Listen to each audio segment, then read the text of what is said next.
नहीं, देखिए, बारिश के पहले हमेशा सरकार कहती है कि जो पुरानी बिल्डिंग है, ओल्ड बिल्डिंग है, उनका हम ऑडिट कर रहे हैं, और ये बार बार बोलती है और लोगों की जान जाती है। इसके लिए सरकार जिम्मेदार है।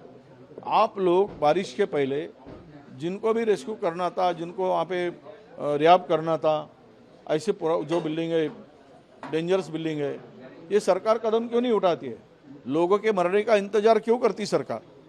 अब 9 लोगों की जान गई, अगर वहाँ पे ये उसको डिसमेंटल का, पुरानी बिल्डिंग का डेंजरस बिल्डिंग है करके रिपोर्ट देते और उनको खाली करवाते, तो शायद वो लोगों की जान बच जाती थी।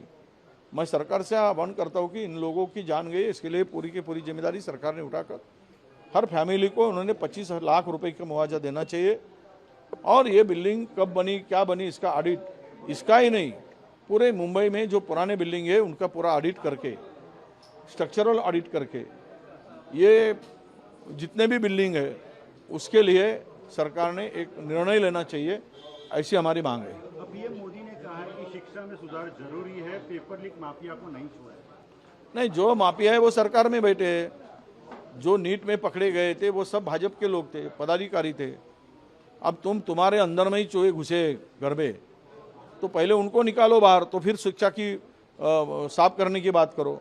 अगर घर के अंदर ही सब कुछ चल रहा है और वो कर रहे हैं, तो उसको सुरक्षा कौन दे रहा है?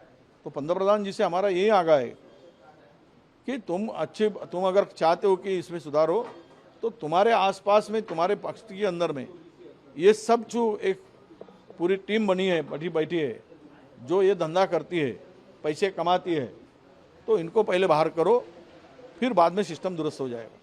केरल सरकार जिसने पीएमसी योजना को संघ का एजेंडा बताया था, अब वही सरकार उसको लागू करने पे आई है, यू टर्न ले लिया। नहीं, ऐसा तो अभी शुरू नहीं हुआ है, उसके ऊपर डिस्कशन हुआ है, अभी कोई लागू नहीं किया है। ये देखो, वो पहले संघ ने उसमें कुछ जो लाया था एजेंडा, उसमें काफ़ी चेंजेस अभी के सरकार ने किया है, उसमें बहुत सारी सुधारणा की है।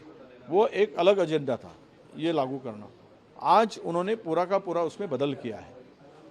नहीं तो उसमें केरल में फिर से एक अलग जातीयवाद और धर्मांधता बढ़ती थी, वो रोकने का काम कांग्रेस सरकार कर रही है। दिल्ली सरकार ने एक निर्णय लिया है, जंतर मंतर में जो लाठीचार्ज हुआ, तो विद्यार्थी के ऊपर केस नहीं लगेंगे, जो अपराधी प्रवृत्ति के लोग थे उनके ऊपर केस दर्ज। नहीं, अच्छी बात है, पर वो ढूंढना चाहिए जिनके हाथ में पुलिस का डंडा था, वो कौन थे? पुलिस के साथ में मिलकर पुलिस की लट चला रहे थे, ये कौन थे? जो है ना, बच्चों ने उनको उजागर किया है, ओपन किया है। आजकल तो पूरे नया टेक्नोलॉजी से फेस आ गया, तो उसका पूरा बैकग्राउंड आता है, पूरी हिस्ट्री आती है उसकी। तो हम तो यही चाहते हैं ना, ठीक है ना, उसमें जो गुंडा थे, जो बकबक करके जाके मीडिया बनकर जाके वो गालियां दे रहे थे, वहाँ पे कुछ लड़कियां थी जो बाहर देश में पढ़कर आई, और मेरे ख्याल से यूएई में थे, वो कतार में थी, वहाँ का पेट नहीं भरा तो इधर आके चिल्ला रही है हिंदू मुस्लिम करके। तो ऐसे के ऊपर भी कार्रवाई होनी चाहिए ना, वो भड़काने का काम जिन्होंने किया। जो देश में मीडिया के सामने तो आते हैं, पर जो सोशल मीडिया का वापर करके जो आपस में लड़ाने का काम कर रही है, जातीयवाद बढ़ा रही है, धर्मांधता बढ़ा रही है, ऐसे लोगों को भी चुन के बाहर निकालना पड़ेगा, तब ये कोई भी आंदोलन को दाग नहीं लगेगा। ये भारतीय जनता पार्टी की हमेशा की स्ट्रैटेजी है कि वो अपोजिशन का आंदोलन रहा तो अपने मुसन्ने को वहाँ भेजते हैं अंदर में, और वहाँ का आंदोलन को खराब करने का काम करते हैं, वो डिस्टर्ब करने का काम करते हैं। यही लोग पत्थरबाजी करते हैं, यही लोग वहाँ पे आंदोलन को उग्र बनाने का काम करते हैं, भड़काने का काम करते हैं। यह आज तक के सब आंदोलन में सिद्ध हुआ है। तो हमारी मांग यही है, आप जो दोषी है उसको कार्रवाई हो उनकी हिस्ट्री देखकर, और जिसका आंदोलन से कोई भी संबंध नहीं है उनके ऊपर कोई कार्रवाई न हो, संबंध नहीं है उनको, वो आकर वहाँ पे जो आंदोलन को खराब करने का काम किया उनको कार्रवाई होगी तो हमें कोई दिक्कत नहीं है। E20 पेट्रोल को लेकर पहली बार केंद्र सरकार ने माना है कि BS3 के मॉडल की जो गाड़ियां हैं उनके रबर पार्ट्स और गैस्केट खराब हो सकती है। नहीं, मुझे मालूम नहीं, उन्होंने संशोधन किया है, पर वो जो बवाल मचा है उसके ऊपर तो सरकार ने कोई ठोस भूमिका लेना चाहिए। ये होने से वो होता है, वो होने से वो होता है करके। अभी तो गडकरी जी को तो पूरा टारगेट बनाकर चल रहा है काम। ये टारगेट अभी कौन कर रहे हैं, तो सबसे शुरुआत तो पार्टी के भीतर से ही हुई है उनको टारगेट करने का काम। तो सच्चाई क्या है, जो युवा भी चिल्ला रहे, गाड़ी वाले जो चिल्ला रहे, तो सच्चाई सामने आनी चाहिए। हम ये नहीं कहेंगे कि उसमें तथ्य सेंट्रल गवर्नमेंट बोल रहा है या लोग बोल रहे हैं उसमें तथ्य है, पर जो कोई सच्चाई है, इसमें जितना नुकसान हो रहा है ये भी चल रहा है। अब E20 के पहले तो रामदेव ने तो ये कहा था कि 35 रुपये में पेट्रोल बेचेंगे, बाबा रामदेव ने। अच्छा है कि दोनों आंखें खोलकर नहीं बताया, एक आंख बंद करके बताया उसने, तो लोगों को विश्वास हुआ। तो लोगों ने देखा नहीं कि आंख मार कर ये बता रहा है करके।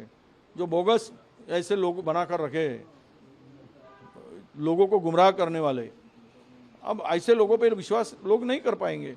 यही लोग है जो चाहते। अभी कल उसने, रामदेव ने यही कहा कि युवाओं को जिस तरह से उसने शब्द का प्रयोग किया, अब रामदेव को क्या जरूरत है इसमें पढ़ने की, अपना धंधा करे ना। वो दबड़ले से तो माल बेच रहा है, वो साबुन बेच रहा है, तेल बेच रहा है, कंघी बेच रहा है, घी बेच रहा है, सब बोगस बेच रहा है। जितने गैया नहीं है उतना तो घी बेच रहा है, कहाँ से लाता है पता नहीं। जितने मक्खियाँ नहीं है उतना वो शहद बेच रहा है। जितना वो साबुन से तो उनकी खुजली होती है करके लोग चिल्ला रहे, फिर भी साबुन बेच रहा है। उसका तेल लगाने से बाल जाते करके लोग चिल्ला रहे, मैं नहीं, लोग चिल्ला रहे, मैं तो वापरता ही नहीं उसका।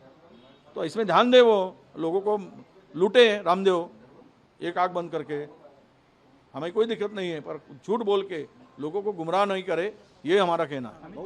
अमित शाह का कल पूना में दौरा है जिसको कांग्रेस विरोध कर रहा है, क्या कहेंगे इस पर? नहीं, सही है ना। देखिए, जो बच्चों के साथ में जिस तरह से होम डिपार्टमेंट ने, दिल्ली पुलिस किसके अंडर में, सेंट्रल के अंडर में, उन्होंने बच्चों को जिस तरह से पीटा, गोलियां दागी, आपने उसको हाथ पैर तोड़ दिए, उनके खून बहाया, ये लाठीचार्ज किया, किसके आदेश पर किया? हमारे नेता का यही कहना है। इन्होंने, होम डिपार्टमेंट ने आदेश दिया और ये बच्चों को बुरी तरह से पीटा गया। आंदोलन खत्म करने का काम किया गया जो शांति से चल रहा था। उसके लिए होम डिपार्टमेंट और अमित शाह जिम्मेदार है, ऐसा राहुल जी गांधी ने स्पष्ट रूप से कहा है। तो इसीलिए हम लोग विरोध कर रहे हैं कि जो बच्चों के भविष्य के साथ में खिलवाड़ करता है, बच्चों को बुरी तरह से उनका खून बहाता है, ऐसे मंत्री, ऐसे गृह खाते के प्रमुख जब आते हैं तो विरोध तो होगा। कांग्रेस ने वो विरोध करने का निर्णय लिया है इसे, ताकि कोई ऐसे घटना में युवाओं को भविष्य के साथ में दोबारा खिलवाड़ न हो, ये हमारी उसके पीछे की मंशा है। क्या कोई आक्रामक आंदोलन भी होगा?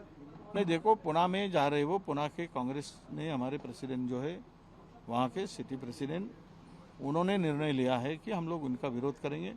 हम विरोध करेंगे बोले तो कोई हिंसक विरोध थोड़ी करेंगे। हम लोग महात्मा गांधी के विचार के लोग हैं।